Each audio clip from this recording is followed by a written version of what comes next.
I'm not sure the thumbnail is gonna be, but pretty sure I'm gonna be live very shortly.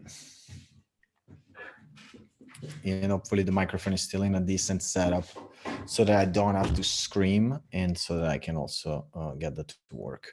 So real quick, I'm gonna get the second screen so that I can see comments. I guess I'll just use my phone. So what's up? I'm Alex, the entrepreneur, just setting up a live stream. And this live stream is going to be about being a web developer, freelance web developer. I'm setting up my chat on my phone so that way you can talk to me. But I'm just going to do a brain dump of a bunch of stuff that I want to cover that I never get a chance to cover. And the topic of today is working as a freelancer. So the first thing I have to say is that I've been freelancing for almost 7 years now. I started freelancing back in 2012. That was my first exposition to freelancing. And honestly, as I got feedback, as I got back and forth with small gigs and bigger gigs, I learned a ton. And while freelancing, the past 4 years, I actually took university as well. I took the first, because in Italy, we have 3 years of university. So to get a bachelor only takes 3 years, while high school takes 5. But I took 3 years of university and I took a bachelor in computer science. Checking my live stream.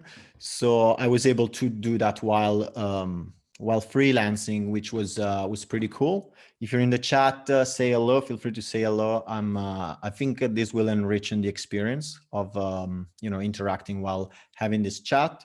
But basically, I'm just doing a brain dump of what it means to actually be a freelancer and the skills that you find. And something that you'll find that I think is very important, that is I think is not stressed enough, so I want to cover it as thoroughly as I can, is the fact that you have like freelancing is 50% skills, which is what most people focus on, and then the other 50% is sales, because you ultimately are responsible for your own finding your own clients and having a healthy relationship with them. And if you don't take care of that side, you are just going to be destroyed. Basically, honestly, you're just going to be exploited. That's the keyword. If you can think of a battery in the matrix, that's basically what happens. So I'm seeing a question from George. I'll cover Strappy questions a little bit later. In the meantime, I just want to do a talk about web development and freelancing. So if you have a specific question related to increasing sales as a freelancer, or what kind of document are you supposed to be using to market yourself, or what kind of strategies, that's the stuff that I'm going to be covering in this video. But yeah, feel free to ask the question. I'll get to it eventually. So yeah, I mean, the funny part was I was making a scripted video, because I'm moving to scripted content more and more as I try to increase the quality of my content. Now that I feel like I've covered enough, so I'm trying to move to higher quality content at this point. So I got a decent microphone. The camera sucks, but I didn't want to have an excuse not to do the video, so that's why I did it. And which I think is a great advice if you want to get started in anything, honestly, just give it a shot. Which it literally goes back to the idea of freelancing. It's like, look, 50% it's your skill. And when you suck or when you're not good enough, you'll know. Nobody, like, you don't have to pay somebody to make you realize that you don't have the skill. It's actually very obvious, because the second somebody asks you a question that requires you to be competent, you're going to know immediately. So it's very easy to know where you're at in terms of skill. You just put yourself out there and you get real feedback. And real feedback is going to be it's like there's only 2 types of feedback in this world, because we tend to be very polite, which is actually a troublesome thing when it comes to feedback. But at the end of the day, the feedback that you get is either the person calls you back. Basically, they want to work with you again and they're happy to pay you. That's the positive feedback. And then there's the negative feedback, which is the one where they don't call you back and you get ignored. And that's basically when they don't want to do business with you anymore. And typically, for most situations, especially when you're freelancing, when you're doing gig economy or freelancing, you'll find that if you provide a high quality enough job, everybody's going to call you back. They're not going to call you back a day after because they may not have a need for you, for what you're offering. But you see that many people will call you back. Like the majority of people should be calling you back. And that's why freelancing is the toughest part of freelancing is just getting started. It's just starting to get a flow of initial clients, because after a while, if you do this properly, you should be overwhelmed by the demand. You should be overwhelmed to the point where you can't answer client requests back. And that's because everybody wants to work with you. And obviously that's not going to happen on day one, because on day one, nobody's going to want to work with you. And you're going to have issues even finding free jobs, because that's what happens. But on, let's say, year 5, you're supposed to have a solid foundation, and you're supposed to have so many clients that you don't know what to do with them. And that's kind of where I think it's an awesome position to be in, and it's a position in which you want to ask yourself what's going to come next, which is why I'm asking the questions in the video, because in a way, in teaching, I'm learning for myself and trying to learn a little bit more about as I'm looking on the finger to see if there's any chat. We only got like one quick question, I guess. But anyway, so as you learn, you're going to get better at that. So when it comes to the skill, I think everybody covered the skills part very thoroughly. So at the end of the day, it really depends which niche you want to cover. But the reality of it is that, let's say you go on a freelancing website such as Upwork, freelancer.com, Fiverr, you can find the skills that you need in 10 seconds. And as of today, the skills that you're going to need are probably either WordPress, JavaScript, or Python. Python will be divided, but most likely you're just going to have to do Django or Flask. When it comes to WordPress, most people just want a basic website, although knowing about advanced custom fields is definitely very advantageous. And then when it comes to JavaScript, which is where I think the market is getting a little more dynamic, you can get different levels of skills, or basically different level of requirements, from the basic JavaScript to the older style jQuery to more modern stuff such as Node.js, or you actually find some strappy gigs as well, very few, but you may be able to find those as well. So when it comes to cultivating your skill, honestly, my answer, like the thing you wanna be looking at is that freelancing is closer to being an entrepreneur, or let's say it's 50% between being an entrepreneur or being an employee with no rights. So you can view it on either side of the scale. So on one end, you can be an employee with no rights because nobody cares about you, no offense. And on the other end, you can be an entrepreneur, right? Because it's your business. You can say, well, this is my business, and but nobody cares about me, so I have to make them care. And the secret way to make people care about you is to actually start caring about them. So instead of me talking about what I do and why I want you to, for example, give me your money, instead, the way that I make this more engaging is if I start talking about what you are going through. That's why I may even have a little bit of a disconnect when I start talking about freelancing to an audience of around 900 or 1,000 subscribers that I basically gained only by teaching Strapi. So obviously, there's going to be a little disconnect, but at the same time, there may be a few of you that are actually extremely engaged with this because this is your topic. And on the other side, I may be opening myself up to a wider niche, and ultimately just makes sense. So basically, you want to stick to your strengths, I guess.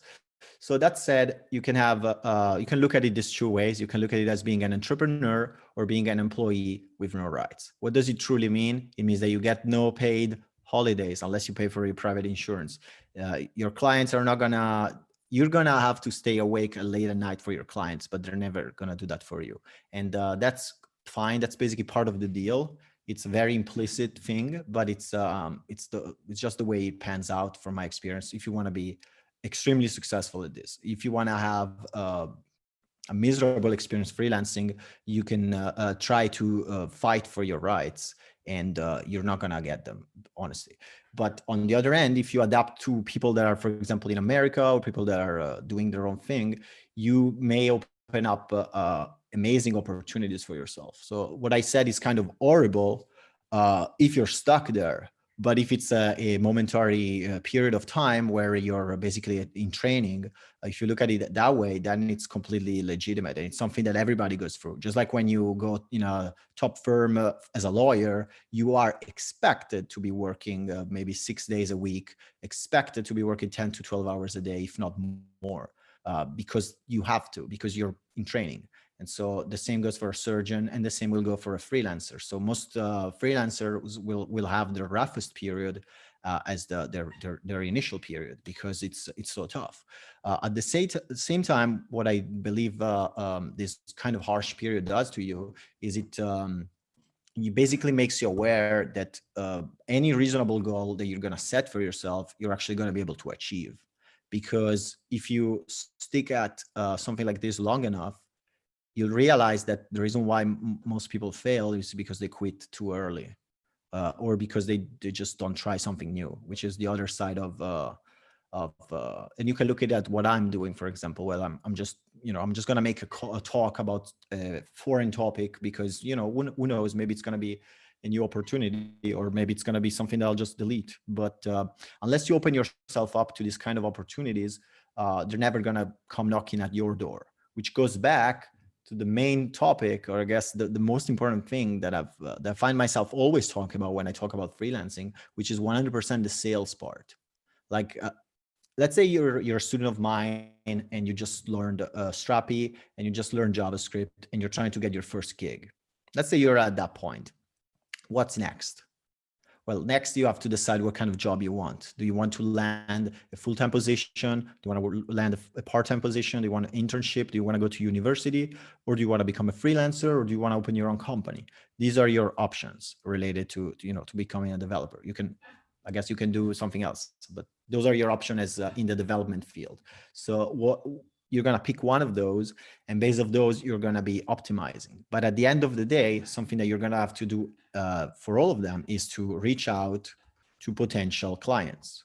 Whether the client is going to be your employer or whether your client is going to be a person that you're going to work for 20 minutes, that's irrelevant. The process is always the same. You're going to reach out to them, and you're going to need to have a pitch or an offer. And most importantly, you're going to need to find a way to qualify your offering as well. So what does this mean? Well, reaching out to your clients means the act of engaging with them. And that's not very complicated. It's self-obvious, like it's self-explanatory. But the nuance to this is, where do you find your clients? And there literally are infinite options, but the most reliable ones and the ones that I've used, so the ones I can vouch for example, because somebody else will vouch for something completely different. In my case, will be gig economy platforms, such as Fiverr, although I've never had great success on that. And then Upwork, which I had amazing success on. Freelancer.com, again, no success on. And then more specific platforms such as Code Mentor, in my case, which I had tremendous success on. And I guess there would be, I know there's a couple more, especially in America only. And one of my favorites is called Walden. Unfortunately, they don't work with Europe yet. So if you are interested in starting a business, start a Walden competitor, and I'm gonna work with you immediately as a coach. But basically, you can find places where why is it so good to go on a place like that? Like why go on a platform? The answer is something that you'll find if you ever try selling on the streets. You learn this, and it's that the establishment actually makes a huge difference. So let's look at the example of the Apple Store. Why is the Apple Store such a tremendous idea for sales, to the point where, let's say, Xiaomi literally copied it? Thanks, bro. Thank you for asking the question. And what is the best way to build a team as a business owner? Upwork, okay, Walden, okay. So I'm gonna get to that in a minute. Let me finish up the point on the platform. So the platforms, and thank you for asking the question. Those are very relevant questions. I love that kind of question. So I'm definitely gonna answer that in a minute or two.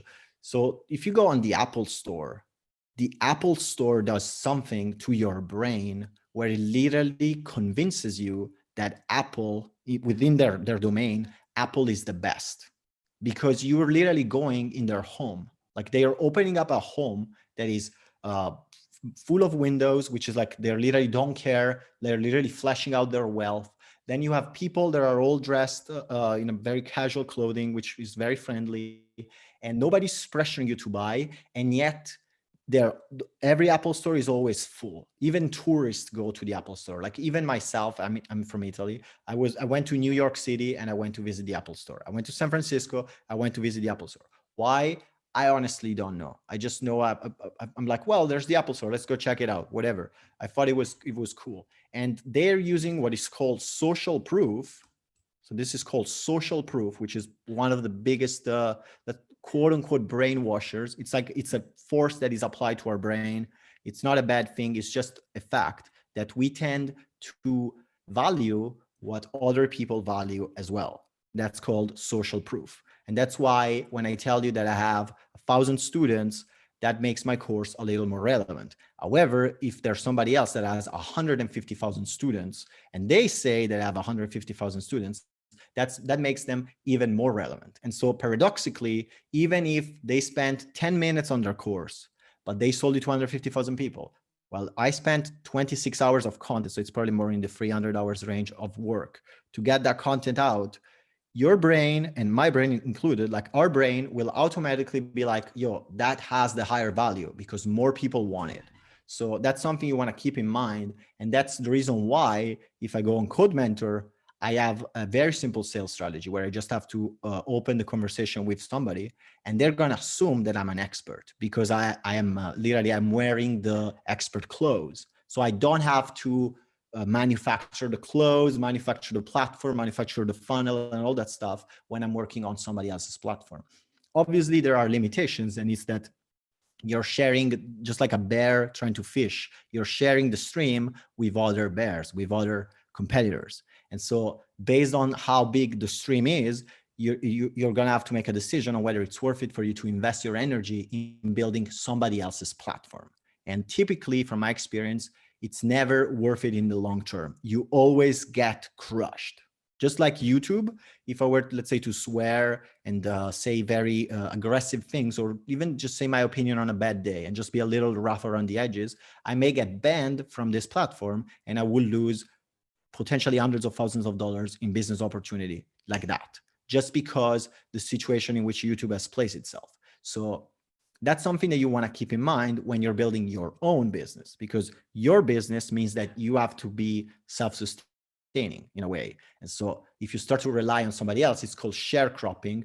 And the idea of sharecropping is that somebody else owns the earth. So you have to pay them for the earth. And in a way, if it was about YouTube, we probably would be very happy to pay YouTube for the hosting fees when we get to a big enough business. But the thing is that they have a completely different business model. And probably the reason why they do it is even different. It's not necessarily even motivated by money. And so in a way, you can look at myself as a kind of a leecher of the YouTube business model, trying to build my own model. But the problem is if I become a symbiote and I become in symbiosis with YouTube, now I'm stuck. So if YouTube doesn't want me anymore, they're just gonna, they're just gonna cut me off. So that's something you always want to keep in mind, is that platform have huge drawbacks. So at this point, I have a question from Hit Visuals, and he's asking me, what is the best way to build a team of developer as a business owner? And he asks Upwork. Okay, so as a business owner, I love this question because it's relevant for freelancers. It's relevant for everybody. So let's start by saying that the best employee is an entrepreneur that will not take the capital risk. So why, for example, I'm a great employee? The reason why is because I actually put, it's bad to say, but I will put the faith of the company above my own, because I understand that when you're working with somebody else, you want to prioritize the company or the vision, the mission over your own needs. And it's a weird statement to make, but if you do that, then the company thrives, you become an indispensable part of the company, and basically you get rewarded for it. Because instead of being like, yo, I need to take the Saturday off, you just work the Saturday, you get paid for it, and then the company pays you even more. So that's what I saw. So in a way, you want to look for people that are kind of entrepreneurial on that end. On the other side, the problem you're going to have with entrepreneurs is that they're going to leave. So let's say you want to work with me. We can work for a couple months together, and I'm gonna be maybe you're the best employee you will ever have. Humble brag. I'll be the best employee, but then in 2 months, I'm just gonna run away because I wanted the money, and I'm not necessarily as engaged as you in the mission of your company. So on one end, you have skill. Let's call it skill, and then autonomy, which are two different things, but let's put them there for a second. And then on the other end, you're also going to have commitment, which is probably the most important thing. So what is commitment? Commitment is somebody that will stick in there when things get tough. It's somebody that actually respects you or respects what you're doing. So somebody that is worth working with because they actually believe that you're trying to accomplish something that is worth accomplishing. So these people will not sacrifice out of self-interest. They will sacrifice because they actually believe in what you're doing. So those are the type of people you wanna engage with the most, because those are the most reliable. So your ideal candidate will be somebody that has the skills, could technically do it and be your competitor and be as successful, but is also committed to doing it with you. And from my experience, you get that that combination. Like it's going to be very hard to keep somebody that is growing in skill for a longer period of time, because they will eventually want to do their own thing. So the only thing I can think of is the IBM example, which comes from, by the way, comes from Owen Cook, which is a YouTuber here on YouTube, and he talks about this idea.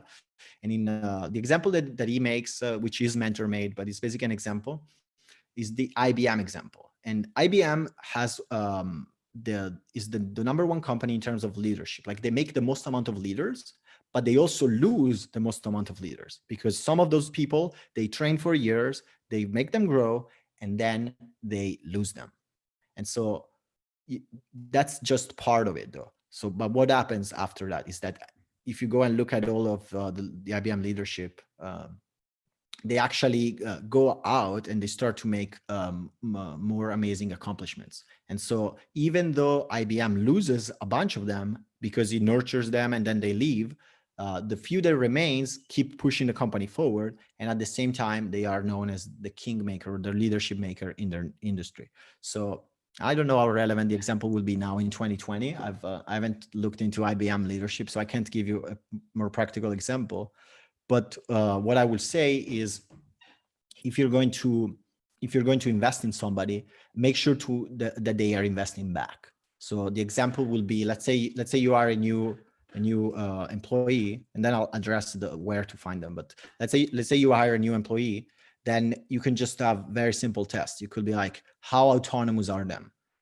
Like, because ideally, again, the problem that you're going to face is that if you have somebody that is even good but they're not autonomous, they're going to take all of your time, because you're going to have to spend more time explaining them what they have to do and training them than the effective gain that you're going to get in terms of productivity. And that's something that you're going to have to go through no matter what.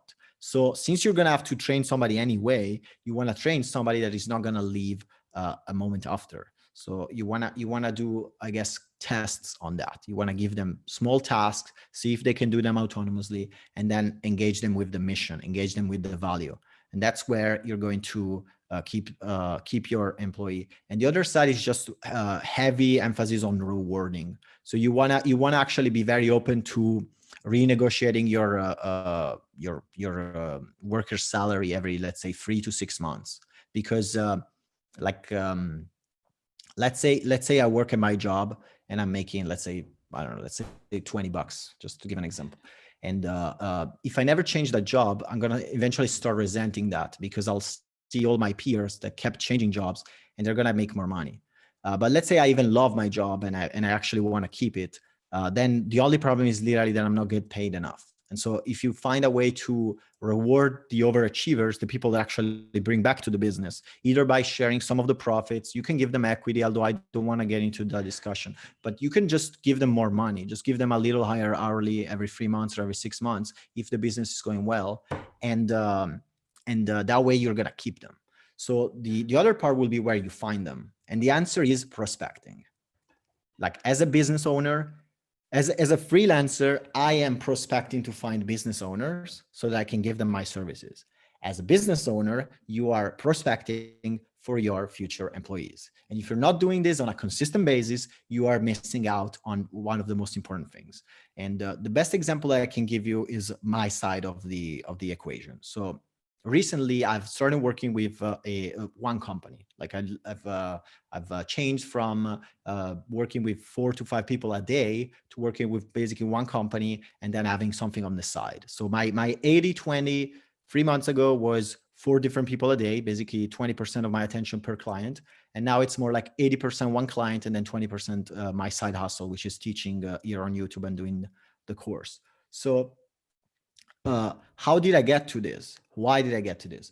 The reason why is because in the span of 10 months, I guess, almost a year, I went through over 500 different clients, like 500 clients. Imagine that. Imagine talking to 500 clients in a year. It's basically like 3 to 5 people a day because you only work 5 days a week.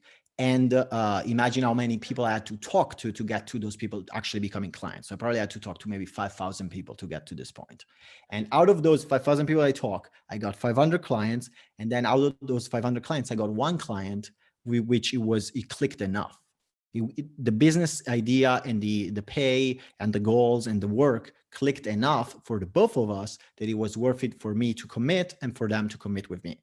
So in the same way, you want to be open to the idea that you're going to have to go through a lot of people, like an insane amount of people, because that way you're going to be finding the gems. Just like you're going to find that about 1 to 3% of people are complete assholes and you don't want to engage with them at all, like never. At the same time, there's 1 to 3% of people that literally you will want to keep forever. And so the only way to find those people is to keep searching for more, keep searching for more. And the only option that you have as a business owner is to post job requests or to skim for portfolios. But typically you have like the perfect dynamic is that you just put a job and then the freelancer or the potential employee comes in, because any other type of dynamic will make it so that you're supplicating to them, where you're like, please come work with me. And basically you're going to get highballed. So let's say this call ends and you send me a message to work with me. I'm just going to ask you for, let's say 10 grand a month immediately, because I have nothing to lose and all to gain. But instead, if you, for example, post a job on Upwork or post a job on Code Mentor or whatever, I'm going to give you a real quote because I'm going to take you seriously. Because most people that send you a message, you don't even take them serious. Like I've spoke to so many people that I'll just do that as a default. So again, you want to find the normal conversation, and the normal conversation between an employer and an employee is that you put a job post and then you interview them. And so you're going to have to interview a lot of people. Like if you want to be realistic, expect to interview 100 people per year. Like seriously, expect to interview 100 people a year, and you're gonna have one of the best businesses ever. You're gonna have to find a way to do that. But trust me, if you do that, you're gonna find maybe 1 or 2 persons a year that are so good that they make all the other 98 worth the hustle. So I hope this answers the question. And don't worry about the specific location.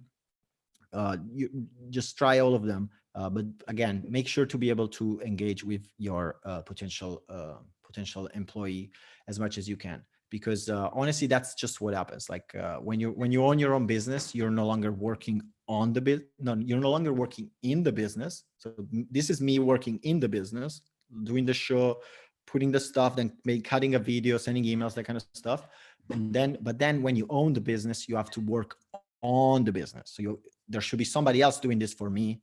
There should be somebody else cutting the videos and all that kind of stuff. And the more you're good at managing those people and make them do that, it's literally as if you're extending your arm.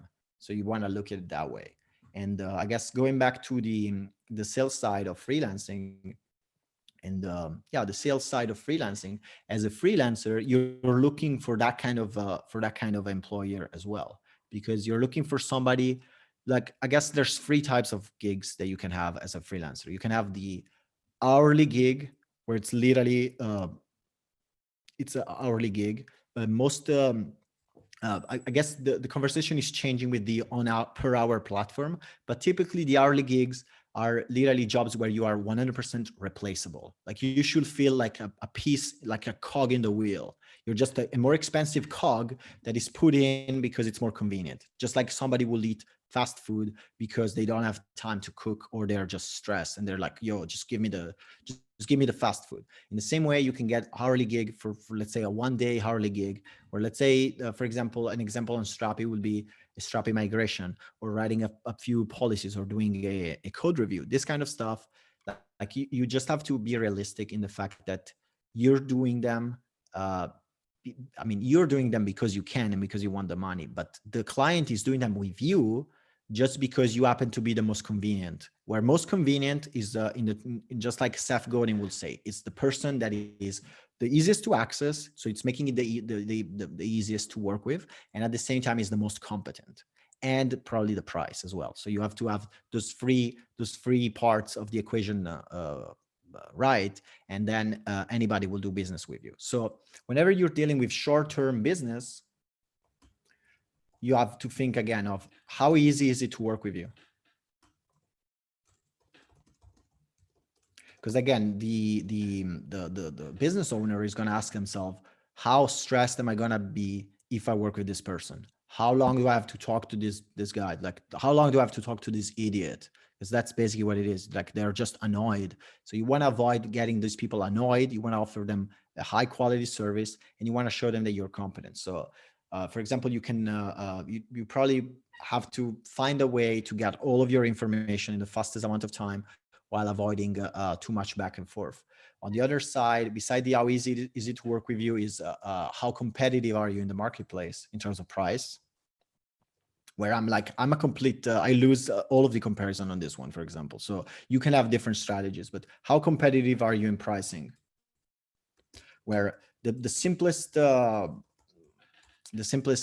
example for the pricing is that if you offer a lower, very happy to help you with visuals, and let me know how that goes, and have an amazing one, man. So when it comes to the competitive pricing, you don't have to be cheap or affordable. Like, I really want you to think about this. I really want you to think about this. Like, let's look literally at the iPhone. Like, the iPhone is not the most affordable piece of equipment. And most likely, and actually, in fact, it's not even the most cost effective at all. It's not cost effective at all. So why would you want to be the most cost effective piece of electronic? Why would you want to be, I'm not going to say Samsung, but why would you want to be Huawei? You know, no offense, I have a Huawei phone. It's like a $80 phone. And I think it's extremely good for $80, but it's still a $80 phone. While this is an iPhone, you know, this is like, wow, it's an iPhone. So you wanna think of it in the same way for yourself. Why would you want to position yourself as the $10, $15, even $30 an hour freelancer? Why would you want to position yourself as the cheap option, when you can offer yourself as there's different options you can offer? And one of the best options is the high quality, extremely reliable option. That's the one that I think is the most sustainable for most people. And that's something that is very hard to grasp when you focus on these billion-dollar startups, or billion-dollar businesses, or businesses that are taking over the world. Like, if you think that you have to hit that big of a home run, you're probably never going to be able to do anything, because I mean, unless you do, like, if you do hit the home run, good for you. But for the majority of people, the most responsible decision is to just make a compromise, or rather actually make no compromise, just offer something that fulfills them. For example, having a higher price for less people, and focusing on the quality of the work. And that actually comes with experience, I believe. So you're not going to be able to have this discussion at all if you're just getting started. So if you don't have clients, if you don't even know what a portfolio is, if you haven't put in your dues in freelancing, then you're not going to be able to have this conversation at all. So I guess I'm going to steer away from it. But you definitely want to consider the fact that there's a ton of consultants. For example, think about these body swap companies, where they literally just send a consultant and then they charge you for per the hour. And from my understanding, these are the highest grossing companies in the world, in the world of software. So you want to position yourself as somebody like that. As a freelancer, you don't want to position yourself as the cheap alternative. You want to position yourself as literally the best option that money can buy. And then you want to get paid properly for your work. And the paradox will be that more people will respect you for that. So I definitely highly recommend you consider that. And but how can you achieve that? So let's say in the short-term business, it's really easy to work with you because you're gonna bend yourself backwards just to accommodate your client. You're gonna be available at all times, and you're gonna answer within an hour from any email. Let's say you do that, so it's super easy to work with you. But then the pricing is super steep. So the third part, the reason why this actually ends up working, is because you are in a niche where there's enough frustration and there's not enough competition. So this will be what they call the blue ocean strategy. Okay. So you have to be in a blue ocean. If you're not in a blue ocean, you're done. So an example, I guess today, maybe even Java will be a blue ocean because I don't really see that many Java developers. Although to be fair, I think most Indian developers know Java, just like most students that take a bachelor in university know Java, just because they actually used it. Although they don't use it professionally, so most people wouldn't be able to advise on that. So technically speaking, there's always a niche, but the example that I can give you will be Strapi. Strapi will literally be my blue ocean, or my opinion of what a blue ocean is. It's something that you can see that there's an interest in, and you can see that there's very little competition. And even now that there is competition, because I'm not sure if you're aware, but last week a Free Code Camp dropped a 5-hour free course that basically competes with me. The way I look at that is that they are actually extending the niche. They're not competing with me at all. They're just making Strapi aware to more people. That's the way I view it, is that they're opening up the market so that if somebody wants a professional course, they can get my course. So I don't see it as a competition at all. I just see it as there's more, now there's more people that know about Strapi. That's how I view it. So that's kind of an indicator of a blue ocean. And the other part is that you have product market fit, which is something that you'll experience in your life, I hope. But product market fit is the idea that when you do something, it's when you offer something that is so good, offer something that is so good that people pay you immediately. This is the reality of it. Like if you're doing something that doesn't work this way, you're probably doing it wrong, honestly. Like this is the reality of it. So if you're offering something that let's say it's like the simplest example would be the real life example. So let's say you're selling food. Do you have to convince somebody that they have to buy your food? You don't really, like, there's no convincing going on. They value it because they value it. So for example, kale, nobody's going to tell you this is kale, buy kale. You're either going to buy it or not. The same goes for potato or even unhealthy foods, even the hamburgers. It's not like I have to convince you to buy it. I'm just going to expose it to you, and then you're going to find that value intrinsically. So in the same way, you have to find something that people will value intrinsically. And in the case of freelancing, it will have to do with a technology, or it will have to do with a specific solution offered by a technology. So a couple of examples would be, let's say Shopify. So you could learn Shopify and you could say that's a skill because you're going to learn Liquid for templating. And then you're going to learn a little bit of JavaScript and maybe a little bit of Node.js just to round your edges. And now you know Shopify. So now you can sell Shopify services. And so anytime you find somebody that needs help with Shopify, you're going to offer it. However, something else you could do to niche yourself down would be to offer Shopify loading optimization, right? This is something that you'll see is required by most successful stores.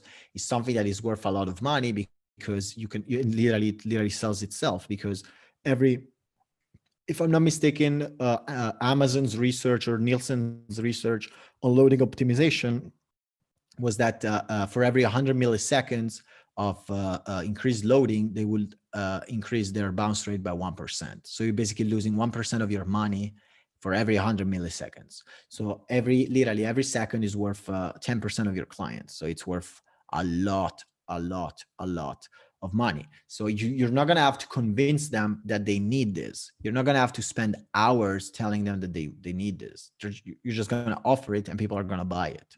So it's a very straightforward process. The problem is if you get too focused. So this is me going a little meta, but if you get too focused on something that is already offered, you're going to miss the new things. So on one end, you want to be offering services that pay. In my case, let's say I want to offer consulting for JavaScript, even jQuery and WordPress, which is something I used to do. Like I literally used to work on WordPress 4 years ago, but it's still something that I offer now. I just don't do it for cheap because I wouldn't do it at all. But if I find a client that is willing to pay, I'll do the WordPress stuff. I'm just not gonna do it for cheap because it pays the bills. So you want to keep the stability, and then on top of the stability, you want to find new offers, new niches. So in our case, let's say Strapi, or there's Deno, there's basically the new JavaScript, or you could learn Rust, or you could learn artificial intelligence. There's hundreds of opportunities in the software field that you're gonna be made aware if you go on for example, on the platforms. If you start with the sales first, you're going to know what's required. You're not going to have to guess. It's not something that you're going to okay, I'm going to go to university and they're going to tell me what to learn. No, you just go on a platform, for example, basically you go where your clients are. In my case, I'm making the example of platforms, and then you just figure out the skills that you truly need. And once you figure those out, you're golden, because now you know exactly what people want. And then you have to obviously weigh the pros and cons. So let's say I rate my Python as like barely sufficient, like a 6 out of 10, where I can help with most basic challenges, but I may not be able to provide. Like I remember doing like an hour and a half consultation on Python in Django, and basically going through the docs and not being experienced enough, and basically refunding an hour and a half, which massive loss of cash for me, for example.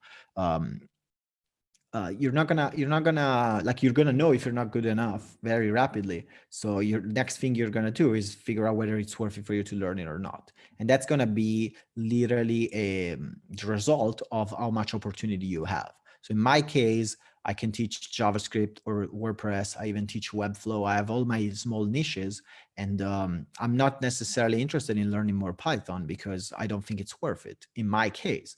In a few months, when I find that I'm dried, I have no clients because my sales is on point, but all students want is Python, I'll pick up the skill for Python. So that's where I guess my entire conversation about freelancing is that you want to start with the sales. You want to start with engaging with people, because uh, like from what I saw, the majority of people already have the skills, but they don't really want to engage with that part. And I guess it has to do with a little bit of self judgment, where if the client doesn't get me, then it means I suck or whatever. But the reality of it is that it's far from that. It's that we are all thinking of ourselves, and we're all stuck in our own heads, and we all have our own things to do, and we don't pay any attention at all, to the point where that's kind of the sad part of being a web freelancer, is that you're basically a number up until people talk to you. Like up until you're on the phone with somebody, you're not a human being. You're not, because you're not being treated as one. You're just being treated as a notification. That's what you are. And the sooner you embrace that, the sooner you're gonna realize that you don't care. You're just gonna apply to as many jobs as you want, and you can spend the entire day applying to more jobs, and you will get hundreds of clients, and you're gonna have no issues. So there's nothing personal in there. It's literally just a question of the equation that I mentioned, where it's like, how easy is it to work with you? How competitive are your pricing? And is the offer something that is a no-brainer?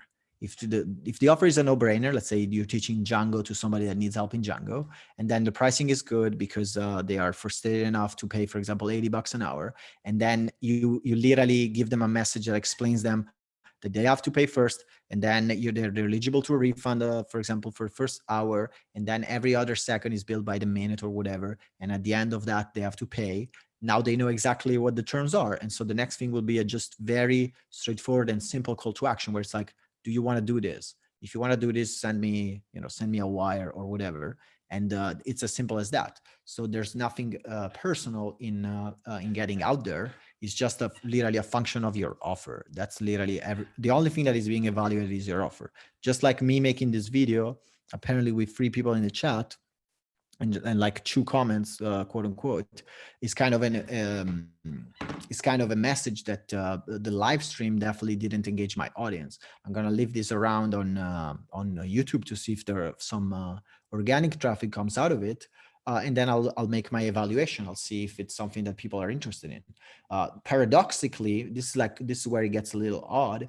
It's like the people that I worked with that got the best results are the people that actually knew this stuff. They engage with this stuff.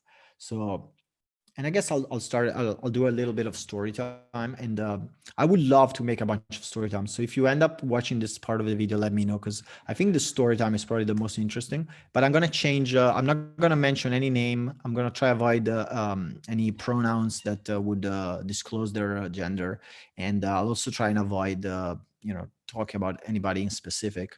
But I feel like stories are probably the best way to learn. So let's say I'm going to mention somebody that I worked with fairly recently, and this person was extremely competent and diligent. Like they had a particular character that made them a very meticulous person. So that meant that after 2 minutes talking to them, I already knew that this person was a perfect employee, like an amazing employee. The problem they had was that they couldn't land any gig, literally 0 gigs. Everybody would just in this mode that I mentioned, because again, when you're prospecting, when you're talking to people on the web, you're basically a notification. You're not a human being. So everybody was looking at this person as a notification that wasn't really worth engaging with, because the problem was their portfolio. And that's something that is very common with freelancers. Is why, for example, as a freelancer, why do you have a resume? That's the first one. It's like, if you have a resume as a freelancer, you have to be ashamed for, like, you have to spend a second of shame, because it's a completely useless piece. The only thing that people want from you as a freelancer is a portfolio. So that's the first part. Okay. Freelancer equals portfolio. That's like a no-brainer. So if you don't have a portfolio, like we can't even engage. Like, let's say you want to work with me. Well, there's nothing to say. I'm just going to tell you that you need a portfolio. What is a portfolio? A portfolio is proof that you can actually do the things that you promise that you were going to do. So let's say you apply to a job. Okay. You apply to a job. What are you going to do when you apply to a job? You basically send a message, and this can be a real job or a gig economy, like a one-off job, or a real job that is going to be a full-time job. But you send a message where you explain how you will help them. That's basically what they want. The question that they are asking about you is, will I make money? Will I make money engaging with this person?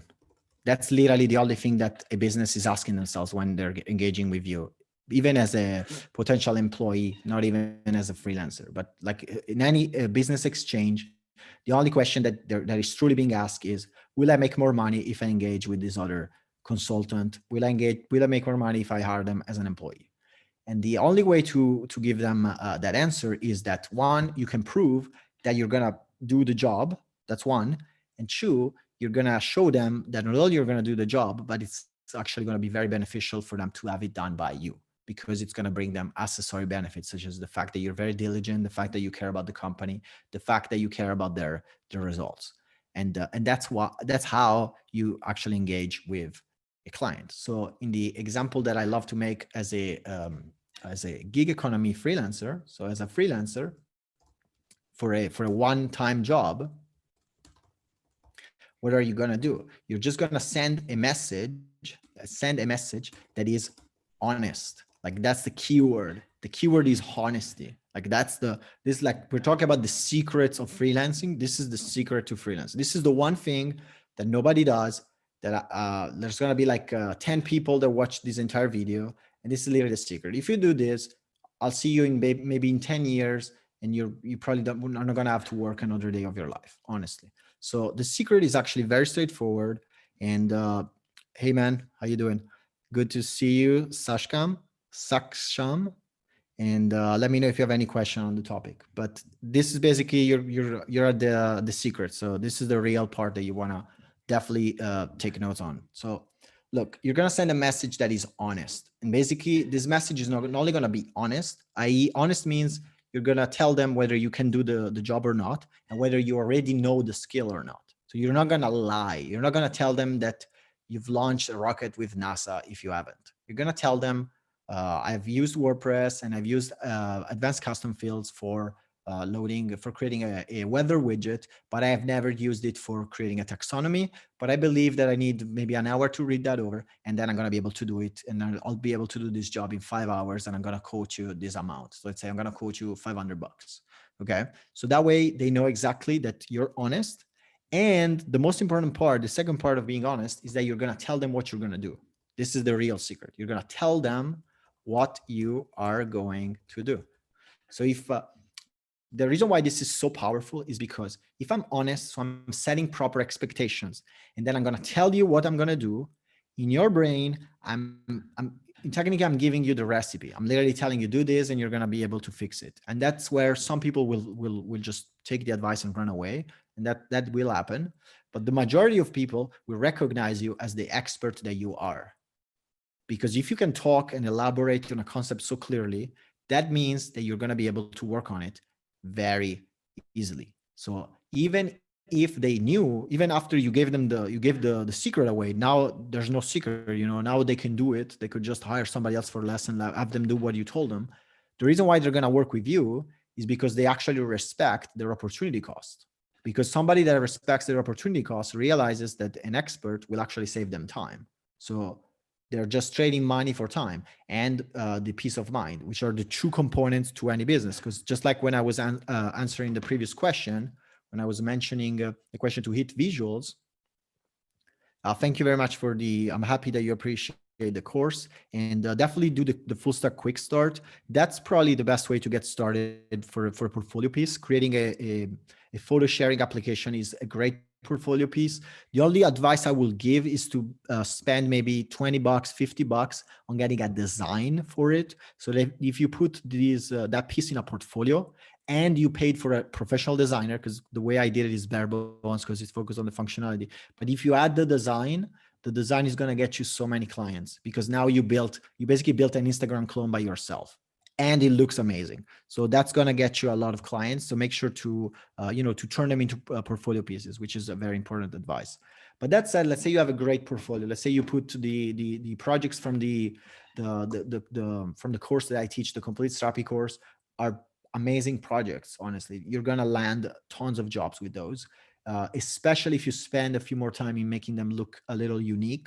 If you spend the $20, $50, and which is the advice that I ended up giving to the person about the story time, by the way. Like, the advice was, bro, everybody tells you you're not good enough. They don't understand. It's because they're not technical people. They don't see what I see, because I'm a technical people. I don't design stuff, so I don't see the design. The way I see the design is like I see blocks that move, but I see the technology. So when I see your portfolio, I know you're competent. I know that you're good. The problem is you have to make it look better, because we are human beings and we need that extra first impression. We just need the portfolio to look better, because that way it makes them think that it was done for a real project. And that's like the other side. It's like, if your portfolio looks like something that an amateur did, you're going to be judged as an amateur. However, if you put a professional portfolio, you're going to win. The dumbest example I can give you is just go on Fiverr and look for people that stole pictures from Dribble. Just go in the design section and find the people that stole somebody else's work from Dribble and see how many gigs they have. And you'll see that they have tons of gigs, because the images are so good that the people don't notice. They don't even realize that those images are being stolen, and the actual designer is not going to be as good. But the marketing is good enough. And that's where we go back to the entire question. Is like, your career as a freelancer is going to be marketing plus skill. But the skill, or I like to call it sales because that's what it is, but it's basically sales plus the skill. So you want to have your sales down by having an awesome looking portfolio, the best that you can, and then you want to have an amazing pitch. And once your funnel is full, And that's where it kind of reverses. Once your funnel is full, you're never going to need a portfolio again. You're never going to need anything because clients are just going to pile on together. You're just going to get clients and clients. So if you do a research on me, you're going to see that my portfolio is garbage. My portfolio is awful. I probably built it 5 years ago. Terrible portfolio, awful portfolio, terrible, because I no longer need it. That's when you transcended the game. Like you don't need, although I'm technically, this is my portfolio. So it changes. But when you get started, you just want a website with maybe 3 projects that look amazing. And the best example is just go on Dribble, get the design for somebody else and ask them to get it. You literally, can I use your design, please, to put it in a portfolio? I'll feature you. I'll put the link. I'll put the stuff. Do I have to pay $20, whatever you pay? Because most designers also need the exposure as well. So it's like you're making them a favor and they're making you a favor. It's like a win-win relationship. And that way people are gonna respect your portfolio way more. So that's definitely a great technique.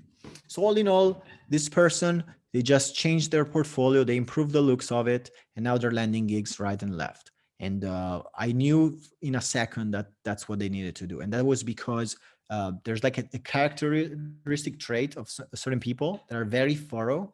And what they do is they just, they don't let themselves win because they think they have to do even more. But most of the time, you have to find the right combination between being really good, which like, being really good is very important. But at the same time, you need to be really good at selling what you do. So it's really good is like the gold, but the gold is inside of a vault and there's only a tiny window. And so the sales is the window to make people be able to see the gold, because the gold is there because you've clearly cultivated enough. If you spend the time to listen to this, you probably spent even too much time working on yourself. So the other side is just making the window better.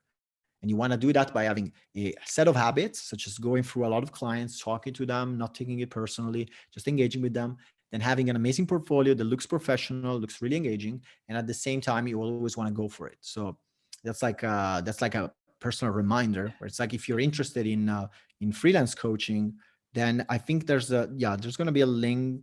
There's no link. Let me see. How do I add the link? So I'm going to add a link in the chat. If you're interested in working with me for freelance coaching, basically make more money, increase your clients, or get started, which skills do you need, help with that kind of stuff, help with starting to be a freelancer or making way more money as a freelancer, then I'm going to put a link in the chat and I want you to click on it to apply for a mentoring call. So use the link in the chat to engage. And that's because, again, you always want to have a win-win. So even this video, I'm making this video, it's literally a test to try a new topic. And I need to see if there's the other side. If there's no other side, then why am I even bothering? In the same way, why would you learn a skill that you're not going to ever use? So you want to learn skills that you're actually going to use. And in the same way, I need to make my little CTA. Let me see.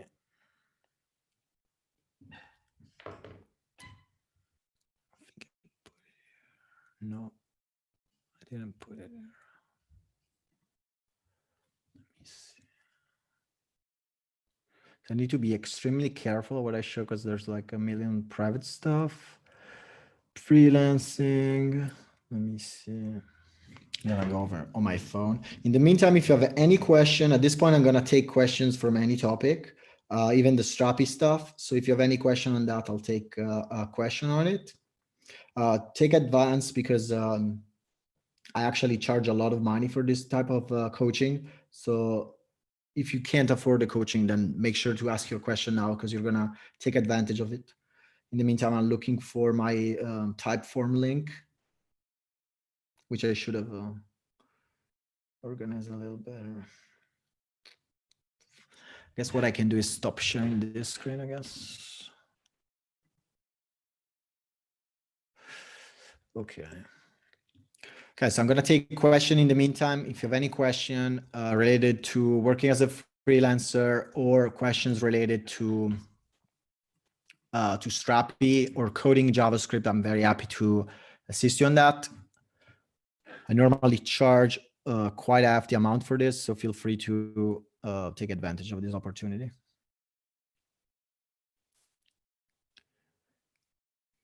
Hey, how you guys doing? Make sure to send a question if you have it. It can be a question on any topic. At this point, I'm open to all. Although the main topic was related to being a freelancer.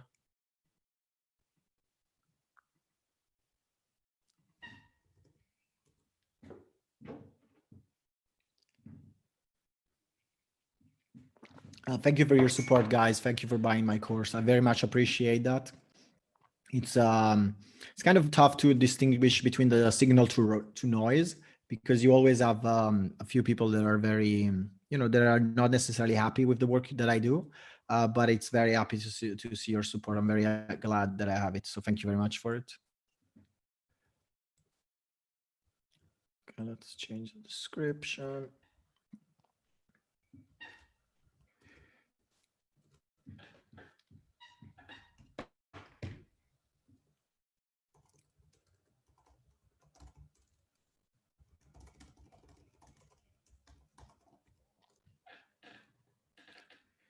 Okay, so use the link in the description if you want to have a freelance mentoring consultation. Okay, use this to take a mentoring call. So if you want to take a mentoring call, use the link in the chat, and I'm gonna be going through the applications, and we'll see if it's a win-win for the both of us. No guide or update. Okay, PM2, Node.js, and Jinx. Actually, there is a PM2 guide. I'm very confident there is, so I'm gonna find it for you.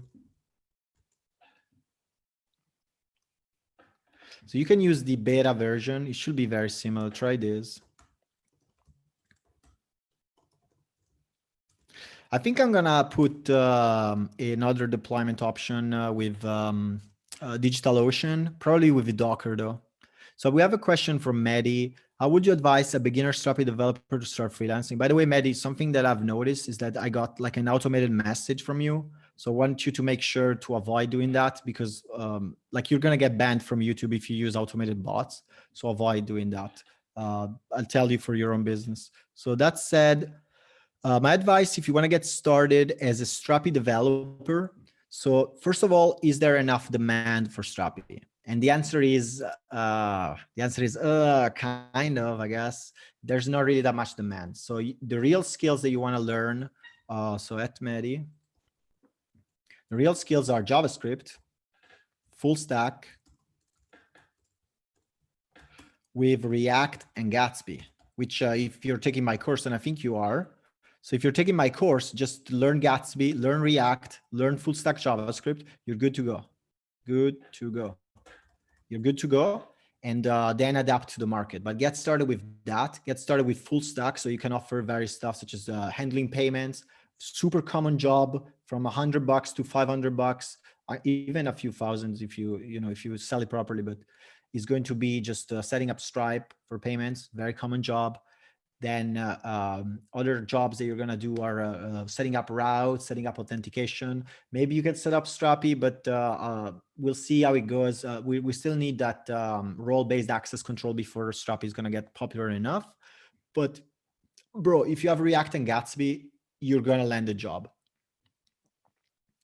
Per-render page, well, man, first of all, opportunity cost. So Geo Lil asked, why Gatsby, not Next.js? I guess I'll cover Next.js. I'm thinking I'll do a separate course on Next.js plus Strapi, and it's going to be like a one project single course. So that's probably what I'll do. I'll do a course on it. So if you're interested, let me know. That way I can prioritize it. The reason why I didn't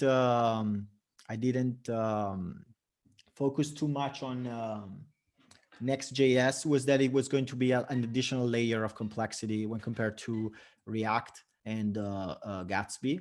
And also I thought Gatsby was going to be serviced by more people. But yeah, Next.js is definitely the solution if you're building something more convoluted. Yeah, so I don't have much else to add. Definitely worth looking into, and I'll probably do a separate project. Because the problem I have is look at it from my point of view. Like I have a 26 hours course, and 90% of people never even do the Gatsby projects, to the point where I would want to spend maybe 2 hours just moving the videos up to increase the amount of people that see them, because I just said, like, the best part of my course, nobody even sees it. And imagine putting another like 10-hour project, which is going to take me maybe 50 to 100 hours just to build, and nobody's going to see it. So I probably would just do a separate course, so that if people are really engaged, they would just take the Next.js plus Strapi course. Decent docs. George is really pissed off, bro. If you're really pissed off with the docs, you're gonna have to write them yourself, bro. It's all free, so I do what I can. The rest of the team does what they can, but it's all open source, so you're free to come and help us if you want. Have you used Strapi for clients? I love this question. Yes, glass of champagne. I have used Strapi for clients. So let me okay, real quick. I want to because I need to do the thing with the type form. Freelance mentoring application. So if you're interested in a freelance mentoring application, making more money, landing more clients, selling more, or increasing the price. So if you already have clients and you want to make even more money, use the link in the description and in the chat. I'm pasting it right now. I'm just gonna spam it a couple times. I apologize for the spam, but I just gotta get that dough, and then I'll get back to answer your question. And I love the next question. I'm gonna have a lot of fun answering it. Okay, so if you're interested in the mentoring, click the link. Now I'm gonna resume sharing my screen so I can take a couple of notes. And specifically, I'm gonna be answering a question related to, let me see. So share my screen, boom. Hopefully you're gonna see my screen. I'm gonna make this a little bigger. This is a little too big. Okay, this looks fine. Okay, so I'm gonna answer the question, clients with Strapi. And actually, I've used Strapi to build some extremely cutting edge stuff. So I'm very, very happy with it. So one of my first clients, I'm not going to show because I don't know how I'm good in terms with them. So I love these people, but I just don't want to, dox them or whatever, show them stuff that they don't want to. But one client was a full stack e-commerce. So I used Strapi to build a full stack e-commerce with custom user validation. User validation because it had to do with protected substances. So they had to send us their ID card. We had to customize the create user controller from the users and permission plugin. And then we had a separate front end that we used only for user verification. And then we had one for the e-commerce. And then we had another one for handling of stock. That's why it was so easy for me to build the stock management tutorial, which is like a 3-hour free project. If you want to take that as a preview for my course, if you're on the fence on that, you can take 3 hours of free project. That's because I already built it professionally. Like, we actually use Strapi to handle our stock, to manage a fleet of cars that make shipments in the Los Angeles area. And that's as far as I'm going to go for that one. And the other one is something that is very recent. I'm actually going to screen share because I'm in good terms with the founders as of now. So basically, this is a web-free, so Ethereum. This is based on cryptocurrencies, and it's an Ethereum-based market, automated market manager. It's like very advanced technology, but basically, in order to load the data this fast, we use Strapi. Because to load on-chain data this fast will basically be impossible. But to load data this fast with Strapi, we can. So we have an API that we use Strapi with cron jobs to load market data, and we load it for Strapi. So the reason why we were able to deploy, to go from ideation to production for this specific application called Polymarket, which if you're interested in the crypto space, you definitely want to check it out, because it's like we're fucking legends. We're really good. But the reason why we were so good is because we use Strapi to develop so fast. So it's kind of like the funny thing is, like, you could be like, oh, this guy's a teacher, he's trying to make money teaching. But like, the reality of it is that I always feel like I'm losing opportunity cost in teaching. I just really enjoy it. So this is what I built, I guess, as my main gig for a couple of months. And again, it loads so fast, and the graph loads this fast and all this kind of stuff because we use Strapi, because we optimize the hack out of Strapi, and we have an instance running at all times. So yeah, I've used it for clients. They were extremely happy with it, and it basically made us do the impossible. And this product, by the way, was #1 of Product Hunt for a few hours, ended up being #5 of the week. So you can literally be on the top of the world with Strapi. So, I hope this is inspiring. That said, let me see what else we got. Is Redis an option for such sites? Geo Lee, which type of site? Redis is definitely an amazing option for working with Strapi. However, the main optimization that I've yet to make a video on, but that you definitely want to check out, and let me see if there's a way to avoid showing recents. So I'm going to stop sharing my screen again. And I'm gonna open a instance of Visual Studio Code because I'll show you something that it improves your loading by honestly by like more than 100 times. So I'm gonna show you this. Let me see if there's an easy way to do that without because I have a bunch of projects that I can't really like. I don't know if I can show them, so that's why I'm hiding them. And I'm also on a new machine, so I don't really have that much code here. So I guess what I can do is show you literally one file. I'll just do that. So if you're interested in optimizing loading times with Strapi, this is literally what you want to dig deeper into. This is like, I was about to make a video, but I got stuck with, and that's why I love doing live shows, because I don't have to script all the stuff, all the tension and stuff of doing it properly. This is way easier, way faster. So let me see. Boom. Okay, this is literally all I'm going to show. But if you take this advice, you're going to have an insane amount of loading. Like literally take this advice, take a screenshot of what I'm about to show, because this is all you need. For most use cases, this will change completely your the level of quality, the level of loading of your application. So I'm going to share my screen, and I have the chat, the crypto one. Redis is an option for such sites. No, because we bust cache every minute. So the solution for the crypto site is the one that I'm about to show you. I would advise we taking a screenshot of it because it's a really simple solution, but this is all you need. So if you structure your data so that you have a populate that is empty, your database that may have hundreds of relations. So a market in this application may have hundreds of relations. If you have no populate, it's going to load in, literally loads locally in 10 milliseconds. And let's make a test. Let's be very pragmatic about it. No reason not to. So this is how you learn, by the way. You just steal other people's code and you figure it out. That's how you actually learn. In this case, I'm stealing my own code, which is funny. But look, we're loading these markets, and let's see, we're loading them in 51 milliseconds. If you were to not use the populate, it will take at least, it used to take 10 seconds, 10 seconds, because every minute we have to rebuild all of the markets object because we have to load them from the on-chain data.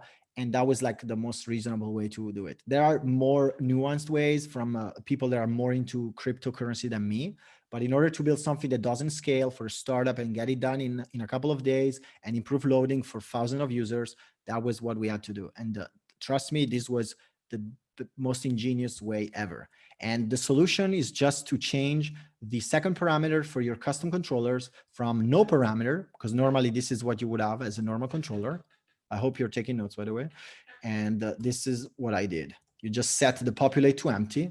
And that way, Strap is not going to go and do a round trip for the database back and forth, back and forth, back and forth to build the relations. And that way, you're going to have your loading, like amazing loading. And you can say with GraphQL, it would have been faster. And I will agree. But, you use the tool that you know at the time. So this was the best solution at the time. Next up, glass of champagne. Are you using Heroku, Netlify, Gatsby Cloud for those clients also? Heroku, Netlify, Gatsby? Yes. How do you go about billing for those services? You mean glass? Do you mean related to cost, or do you mean related to how do I get them to pay for it? Because they have to pay with their own card. Like I'm not gonna pay for the hosting. So if you can clarify that. In the meantime, I'm looking for more question. My website with Next.js, my only complaint is Strapi need 2 gigabytes. Well, bro, I don't think it's a real issue, the 2 gigabytes. Also say Gatsby with, why not Next.js? Yeah, again, I'll probably make a separate course on Next.js.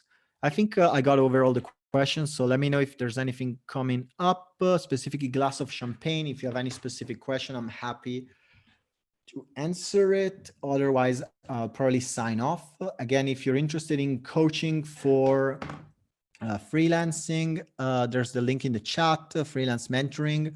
Make sure to use the type form for mentoring on that. I'm gonna help you make a shit ton more money, and we're gonna have a lot of fun doing it, which is the most important part. So that said, I'm gonna look for the comments a little longer, and then yes, you answer. I answered. Okay.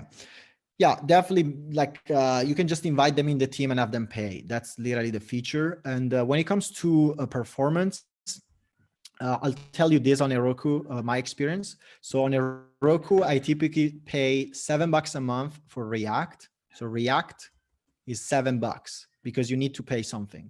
Because if you don't pay something, it's gonna go to sleep. So that's all you have to pay because it's a static site.